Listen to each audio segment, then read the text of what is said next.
지금 뭐라고 했어? 직원한테 이러시면 안 됩니다.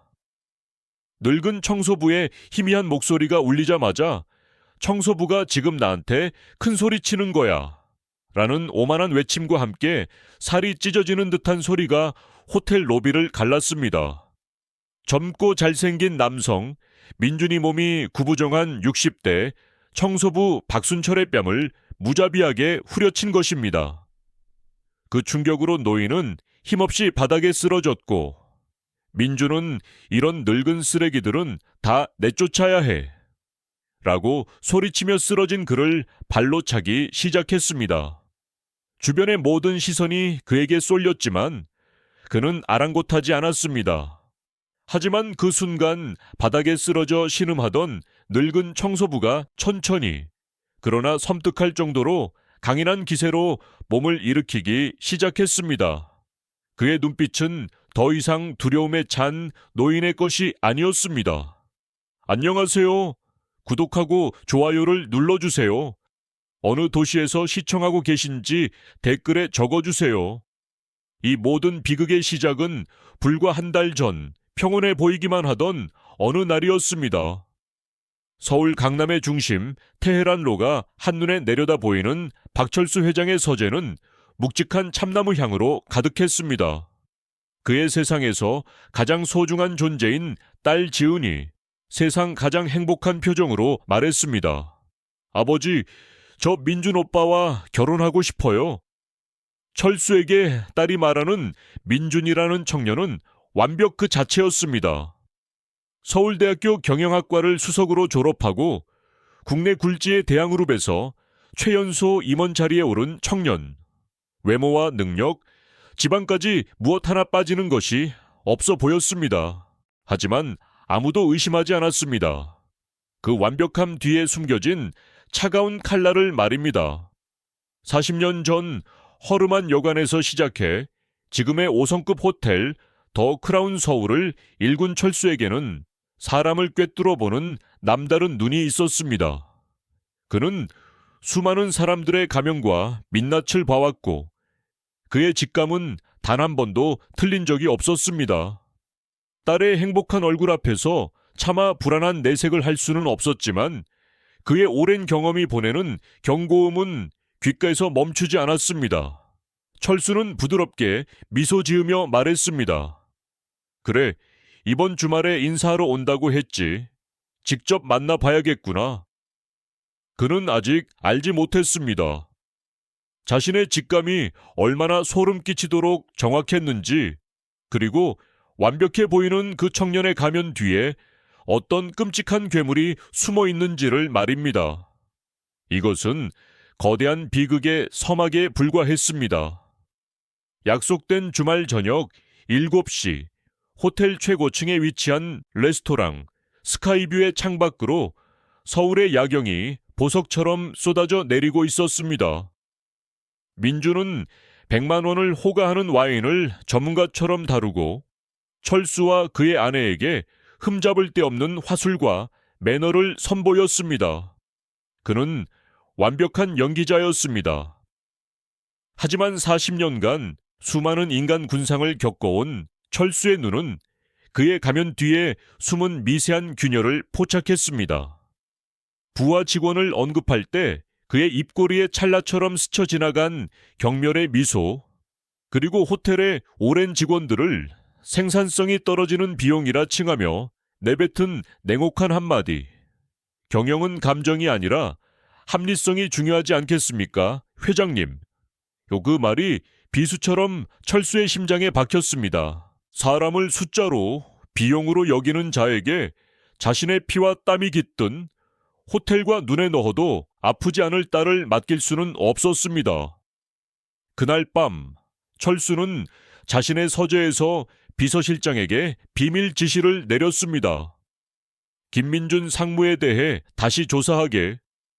사생활, 평판, 돈 문제까지, 먼지 한 톨까지 남김없이 털어봐. 하지만 며칠 뒤 그가 받게 될 보고서는 단순한 평판의 문제를 넘어 한 인간의 영혼이 얼마나 뒤틀릴 수 있는지를 증명하는 충격적인 진실을 담고 있었습니다. 며칠 후 비서실장이 가져온 두꺼운 보고서는 철수의 책상 위에서 마치 시한폭탄처럼 놓여 있었습니다. 보고서의 내용은 그의 예상을 아득히 뛰어넘는 것이었습니다. 여직원들을 상대로 한 상습적인 성희롱과 부하 직원들을 향한 폭언은 시작에 불과했습니다. 더욱 충격적인 것은 그의 이름으로 개설된 정체불명의 신한은행 계좌 110-234-567890으로 매달 거액의 자금이 오고 간 흔적이었습니다. 이 돈은 어디에서 와서 어디로 흘러가는 것인가? 하지만 이것은 정황일 뿐 구체적인 증거가 없었습니다. 가족들은 이미 민준의 완벽한 겉모습에 완전히 속아 넘어간 상태였고 섣불리 이야기했다가는 오히려 의심만 많은 늙은이로 치부될 것이 뻔했습니다. 철수는 깊은 고뇌에 빠졌습니다. 그는 자신의 왕국에서 철저히 고립되었습니다. 그리고 마침내 그는 누구도 상상하지 못할 위험한 결단을 내렸습니다. 그날 밤 철수는 20년 전 영화 가면의 특수분장을 맡았던 오랜 친구 이선우 감독에게 비밀리에 전화를 걸었습니다. 나를 아무도 알아보지 못하게 만들어 줄 수 있겠나? 68세의 허리가 굽고 세상 풍패 찌든 늙은 청소부로 말일세. 그는 자신의 신분을 완벽히 숨기고 가장 낮은 곳에서 민준의 실체를 직접 파헤치기로 마음먹은 것입니다. 며칠에 걸쳐 그의 몸은 변해갔습니다. 차가운 라텍스가 그의 얼굴 주름을 바꾸고 특수 제작된 보형물이 그의 등을 구부정하게 만들었습니다. 평생 꼿꼿했던 박철수 회장은 사라지고 세상의 무관심 속에 쓰러져가는 늙은 청소부 박순철이 탄생했습니다. 마침내 그는 자신의 왕국인 더 크라운 서울의 화려한 정문이 아닌 어둡고 퀴퀴한 직원 전용 출입구로 첫 발을 내디뎠습니다. 그는 아직 깨닫지 못했습니다. 자신이 찾으려는 진실이 단순한 위선을 넘어 자신의 인생 전부를 송두리째 집어삼키려는 거대한 음모와 연결되어 있다는 사실을 말입니다. 가장 큰 충격은 바로 그의 눈앞에서 펼쳐지려 하고 있었습니다. 청소부 박순철이 된 첫날 밤 시간은 자정을 향해 기어가고 있었습니다. 철수는 차가운 대리석 바닥을 닦으며 호텔의 심장부로 향했습니다. VIP 전용 라운지, 그곳의 육중한 마호간이 문틈으로 민준의 오만한 목소리가 새어나오고 있었습니다. 당연하지. 이 호텔이 전부 내 것이 될 거야. 박 회장은 이제 늙었고 순진에 빠진 딸은 내 소나귀에 있으니까. 철수는 숨을 죽였습니다. 그의 심장이 갈비뼈를 부술듯이 뛰었습니다. 친구들과의 대화 내용은 그의 예상을 뛰어넘는 모욕으로 가득했습니다. 지은이는 밤에 제법 괜찮은 여자야. 몸매도 좋고. 그 이상은 없어. 분노가 피처럼 역류했지만 그는 떨리는 손을 부여잡고 스마트폰의 녹화 버튼을 눌렀습니다. 바로 그때 젊은 여직원 미나가 룸서비스를 위해 조심스럽게 문을 열고 들어왔습니다. 민준의 눈빛이 순식간에 탐욕으로 번들거렸습니다. 그는 기다렸다는 듯 미나의 어깨에 손을 올리며 속삭였습니다. 이름이 뭐야? 오빠랑 따로 좀 볼까? 300만 원이면 돼. 철수의 카메라 렌즈는 이 모든 추악한 장면을 남김없이 담아냈습니다. 이것만으로도 민준을 지옥으로 보내기엔 충분했습니다. 하지만 철수는 아직 몰랐습니다. 이 영상은 거대한 빙산의 일각에 불과하며 진짜 괴물은 아직 수면 아래에 몸을 숨기고 있다는 사실을 말입니다. 그날 이후 철수는 민준의 그림자가 되었습니다. 그는 청소 카트를 밀며 민준의 뒤를 밟았고 그의 모든 통화 내용을 녹음하기 시작했습니다. 그리고 마침내 늦은 밤 인적이 끊긴 비상계단에서 결정적인 통화 내용을 포착했습니다. 민준의 목소리는 평소의 부드러움을 벗어던지고 얼음처럼 차갑고 날카로웠습니다. 걱정 마. 결혼만 하면 호텔 자산을 담보로 500억 대출받는 건 일도 아니야. 불필요한 자산들, 특히 저 오래된 직원들 퇴직금까지 싹 정리해서 넘기면 돼. 블랙스톤 캐피탈과의 계약은 예정대로 진행하는 거야. 철수의 온몸에 소름이 돋았습니다. 민주는 단순히 호텔을 차지하려는 것이 아니었습니다. 그는 미국의 악명 높은 사모펀드와 결탁하여 호텔을 인수하자마자 자산을 빼돌리고 빈겁대기로 만들어 매각할 계획이었던 것입니다. 지은과의 결혼은 그 모든 계획을 위한 가장 확실하고 더러운 열쇠였습니다. 이제 이 싸움은 딸의 인생을 넘어 수백 명 직원의 생계와 자신의 40년 피땀이 서린 역사가 걸린 돌이킬 수 없는 전쟁이 되었습니다. 공기는 이미 폭발 직전의 화약 냄새로 가득 차 있었습니다. 이제 남은 것은 심판의 불꽃을 당기는 것뿐이었습니다. 철수는 모든 증거를 손에 쥔 채 30년간 호텔의 희로애락을 함께한 김영숙 총괄 메이드를 그녀의 작은 사무실에서 조용히 만났습니다. 그는 말없이 스마트폰을 꺼내 민준이 미나를 성희롱하는 영상을 재생했습니다. 영상을 보던 김 메이드의 얼굴이 종잇장처럼 하얗게 질렸습니다. 그녀의 입술이 파르르 떨리더니 마침내 충격적인 사실을 털어놓았습니다. 회장님, 이 아이는 그녀의 목소리는 거의 들리지 않을 정도로 가늘게 떨렸습니다. 40년 전 회장님께서 작은 여관을 시작하실 때 아무 조건 없이 500만 원을 빌려주셨던 돌아가신 박영감님의 하나뿐인 손녀입니다. 철수는 마치 거대한 망치로 머리를 한 대 맞은 듯한 충격을 받았습니다. 운명의 장난인가? 아니, 이것은 운명이 내린 심판의 기회였습니다. 이제 민준을 무너뜨려야 할 이유는 단순히 딸과 호텔을 지키는 것을 넘어섰습니다. 이것은 자신의 과거에 대한 빚을 갚고 은인의 피부티를 지켜내야만 하는 신성한 의무가 되었습니다. 그의 눈빛은 분노를 넘어 차가운 결의로 불타올랐습니다. 마침내 민준과 지은의 약혼 파티 날이 밝았습니다. 장소는 더 크라운 서울의 가장 화려한 그랜드 볼룸. 수백 명의 하객들이 샴페인 잔을 부딪히며 미래의 호텔 주인이 될 민준에게 아첨을 늘어놓았습니다.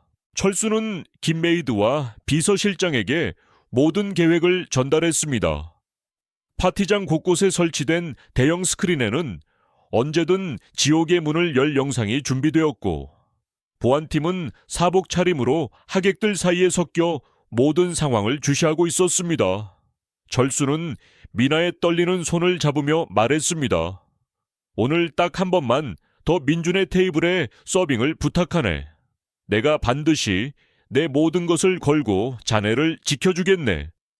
미나는 두려움에 질렸지만 회장님의 굳은 결의를 보고 비장하게 고개를 끄덕였습니다. 철수는 다시 허름하고 구역질 나는 청소부 박순철의 옷을 걸쳤습니다. 이제 모든 가면을 벗겨내고 추악한 진실을 만천에 드러낼 심판의 시간이 다가오고 있었습니다. 무대 위의 화려한 조명이 민준을 비추는 순간, 무대 아래 가장 어두운 곳에서 복수의 서막이 오르고 있었습니다. 파티가 절정에 달했을 때 술에 취한 민준은 다시 한번 먹잇감을 발견한 맹수처럼 민에게 접근했습니다. 오늘 밤은 500만 원 줄게. 어때? 그의 더러운 속삭임이 울리는 순간 허름한 청소부 순철이 굳건히 그 앞을 막아섰습니다. 손님, 이러시면 안 됩니다.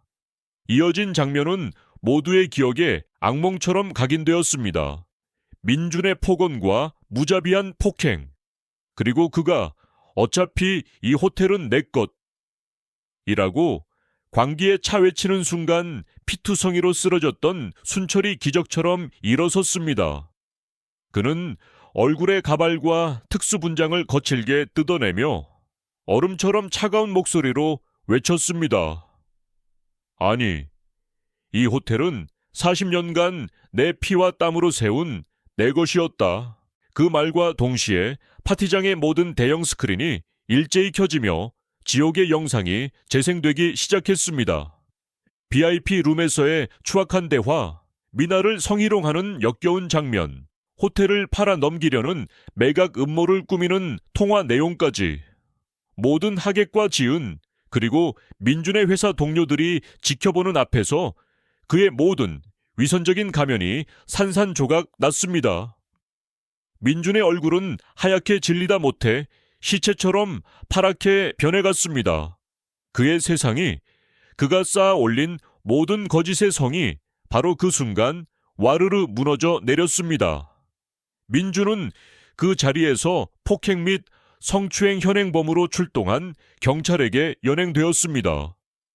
그의 손목에 채워진 차가운 수갑은 그가 그토록 경멸했던 늙은 쓰레기의 피보다 더 붉게 보였습니다.